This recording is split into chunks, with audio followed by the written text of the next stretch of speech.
Border officials testified in front of the Texas House Corrections Committee, stressing there is continued unrest at the Texas-Mexico border with a record number of drug seizures and arrests. Fox 4's Lynn Wynn listened in on today's hearing and has the story. Lynn.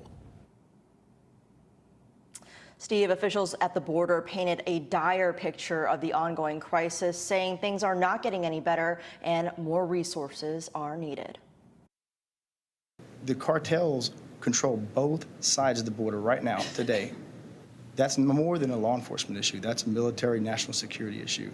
Kinney County Attorney Brent Smith is one of many frustrated South Texans looking for more resources along the border. It's dangerous. You can't even walk outside on your own property, especially if it's dark. You have to change the way you live. Smith testified in front of the Texas House Corrections Committee on the overwhelming number of criminal cases flooding his county. He says law enforcement arrests dozens of illegal crossers each day for criminal trespass and other crimes. What we're experiencing in Kinney County is an absolute disaster. Trying to prosecute these cases is trying to build a dam when the floodgates have already been opened.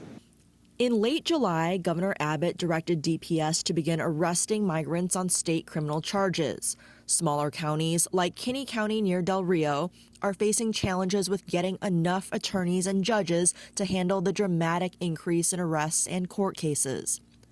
Officials in these counties estimate they could see up to 200 arrests a day, far exceeding their resources. So far this federal fiscal year, we're over 1.1 million apprehensions in Texas, the highest that it's ever been. The state has stood up temporary holding and processing centers to handle the influx of arrests, but officials say staffing those facilities is a challenge as well. The state says most of those currently in state custody are from Mexico and Honduras. Officials at the border say the federal cite and release policy and messaging warning people not to come are not helping.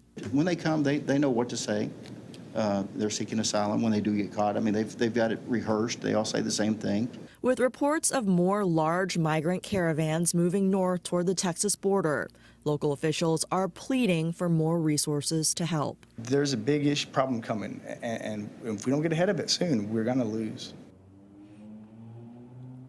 And officials testifying today said that state funding resources they've been given so far through Operation Lone Star have helped, but many of today's witnesses said they could still use more funding for staffing.